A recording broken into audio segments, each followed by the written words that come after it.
Hablaremos hoy del dolor.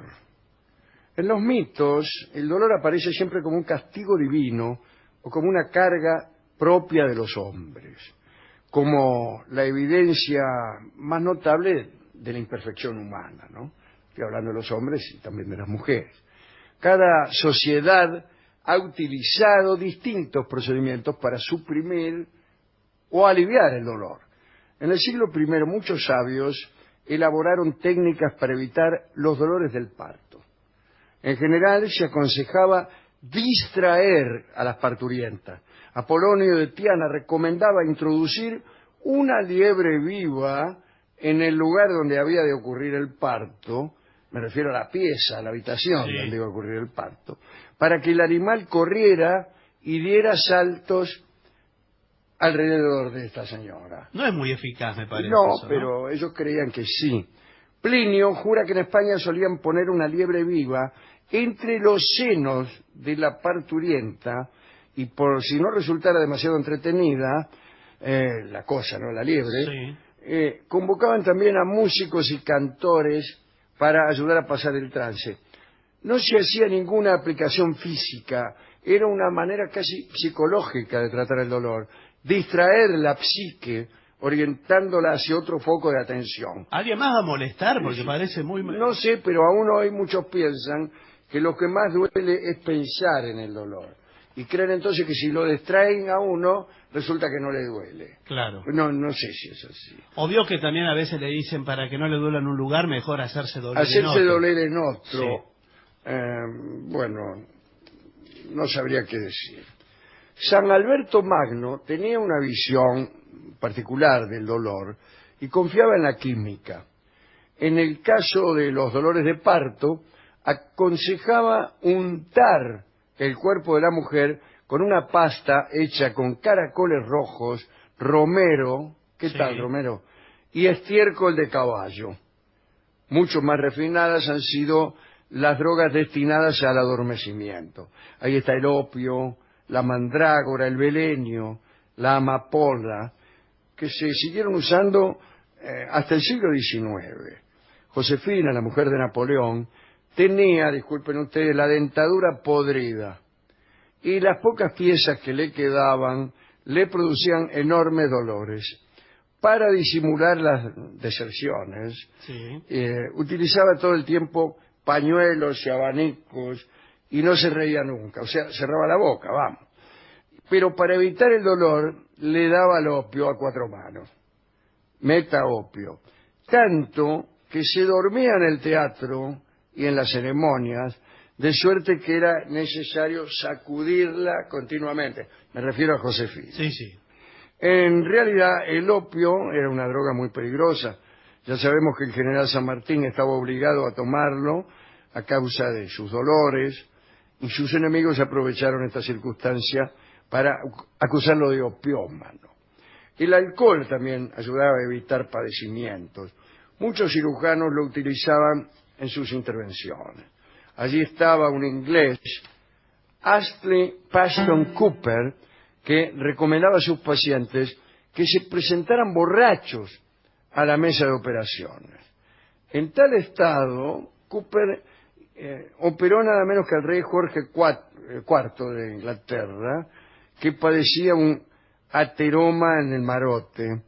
Parece que el rey estaba tan borracho que entró a la sala riendo a carcajadas y cuando vio los instrumentos del médico, digo, el bisturí, las pinzas y todo eso, lo condenó a él y a todos los ayudantes a muerte.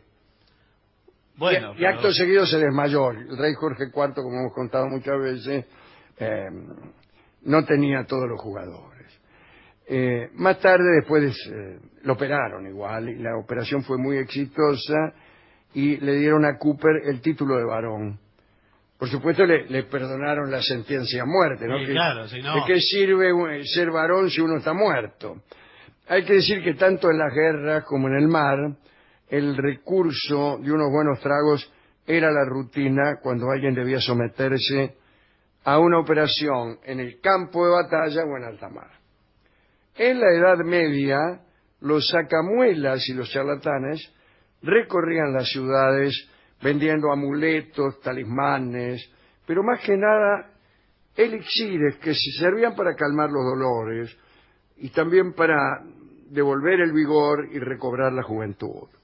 En el siglo XI vivió un célebre adivino, malabarista y farmacéutico llamado Ludovico de Colonia, que recorría las ciudades del centro de Europa, seguido de una vasta comparsa de saltimbanquis, pitonisas, tragafuegos, prostitutas y ladrones. Ludovico vendía un elixir que, según él mismo aseguraba, curaba todos los males del cuerpo y del espíritu. A decir verdad, el líquido en cuestión no era más que un purgante. Cuando los incautos descubrían el engaño, Ludovico ya estaba lejos. Una tarde del año 1074, Ludovico llegó a la aldea de Spital, en el sur de Prusia, aldea que conozco. Tengo el gusto de haber pasado por Spital. Muy hermoso lugar. Desde luego, bueno, se presentó con sus cantos, sus prostitutas y sus ladrones. El duque Francisco de Hohenzollern vio aquel desfile y se sintió tentado, ¿no? Hacía poco había tomado un amante muy joven y no siempre conseguía honrarla debidamente. Compró entonces 6 frascos de elixir y se los tomó uno atrás de otro. Enseguida se trasladó a casa de su amante. Ni bien estuvo en brazos de la muchacha, sintió un estremecimiento y creyó que la magia empezaba a funcionar, pero inmediatamente tuvo que abandonar el lecho al galope y pasó aquella noche en el retrete.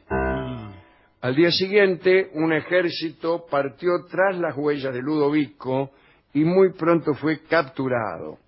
El duque lo obligó a tomarse todos los frascos de elixir que tenía en su presencia. Esa misma noche, Ludovico de Colonia murió, por no decir otra cosa. Sí. Bien. A principios del siglo XIX, había un dentista americano, Horace Wells, que empezó a estudiar algunos caminos diferentes para suprimir el dolor de sus pacientes. Empezó a trabajar con anestésicos producidos en laboratorio y ya existía el óxido nitroso, que era un gas que ya había sido estudiado, que se lo llamaba gas hilarante, porque inducía una curiosa alteración. Vamos, la gente se reía hasta el agotamiento. Por esa razón se lo usaba mucho en las fiestas, en las kermeses, en las ferias. Siempre había algunas barracas donde el público, por divertirse nomás, inhalaba aquel gas, o si no, se divertía mirándolo. Lo que les pasaba a los que sí lo inhalaban, ¿no? Ya que uno tendía a hacer toda clase de tonterías y reírse hasta caer redondo. Un día, mientras el dentista Wells paseaba por una de esas ferias, se armó una pelea entre 2 hombres que habían inhalado el gas hilarante. Uno de ellos le pegó al otro un golpe tremendo en la cabeza y el perjudicado continuó riéndose a carcajadas, o sea, que no mostraba sensación alguna de dolor. Wells comprobó enseguida el efecto anestésico de este gas y empezó a utilizarlo en su consultorio. Primero lo hizo sobre su propia persona, se sacó una muela y no le dolió. Se presentó entonces en la facultad de Harvard para explicar el hallazgo, pero allí los dentistas eran tenidos en menos y le sabotearon la prueba.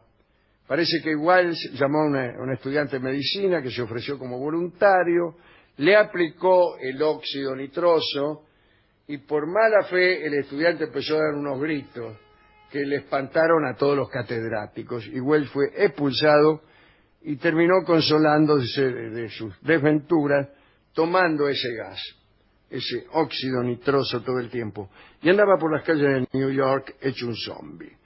En el año 1848, en una riña callejera en Broadway, Wells le tiró ácido a unas prostitutas que agredían a un mendigo que él quiso defender, y se lo llevaron en cara. Entre rejas, desesperado, escribió 2 cartas trágicas. Una para pedirle perdón a su mujer por lo que se disponía a hacer. Y otra dirigida al país para exponer que la causa de todos sus males era haber logrado vencer al dolor. A continuación inhaló óxido nitroso de un frasco que llevaba escondido, ¿no? Se tendió en el calabozo y se cortó la arteria femoral para desangrarse. Tenía 33 años. En ese punto sería muy oportuno decir, ojalá alguien inventara la forma de calmar los dolores del alma. Alguien enamorado podría decir, sufro por amor y quisiera dejar de sufrir. Pero aquí la cuestión es distinta, ¿no? Si a alguno se le ocurre alguna cosa. ¿Qué quiere uno cuando padece una desgracia amorosa? ¿Que no le duela? No siempre es así. Muchas veces los tipos desean recobrar a la mujer que han perdido o volver a la vida a quien se ha muerto, pero no terminar con el dolor que esto nos causa. Ese es el asunto, ¿no? O sea, el tipo quiere que le duela. El tipo vive con un cuchillo oxidado clavado en medio del pecho, pero no desea sacarse ese cuchillo. Sigue viviendo, va a todas las farras, hace lo que se espera de él en cada milonga, sigue viviendo, pero con el cuchillo en el pecho. Y en el momento de mayor jolgorio, mientras baila arriba de una mesa, una voz pequeña le dice, te duele, un día te morirás y todos los que tú amas también morirán y la vida es una tragedia. Y el tipo le contesta, sí, bebo con los amigos de mi juventud, cuento el chiste del paisano que fue a comprar supositorios, todos se ríen muchísimo, casi mueren de risa, pero en la nota más aguda de la carcajada nos decimos con un destello en la pupila, ¿no? Algo así como, sí, claro que me está doliendo, hermano mío. Duele mucho, pero sin embargo, qué gracioso, ¿no? El tipo creía que tenía que comerse los supositorios. Es decir, que el dolor y la gracia no están del todo reñidos. Pueden convivir, y tal vez la vida no es más que eso, ¿no? La convivencia entre un cuchillo en el pecho y el chiste del paisano que fue a comprar supositorios a la farmacia. ¿Qué canción podríamos escuchar para esta charla acerca del dolor? Bueno, tenemos un tango por la orquesta de Osvaldo Fresedo, una de las muchas orquestas que ha tenido Osvaldo Fresedo, que presentan morfologías diferentes, estilos diferentes, arreglos de distinta complejidad.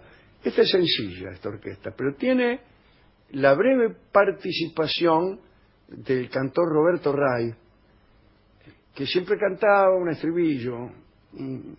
Era un agradable cantor. A veces uno extraña, desea que la parte de Ray sea más duradera.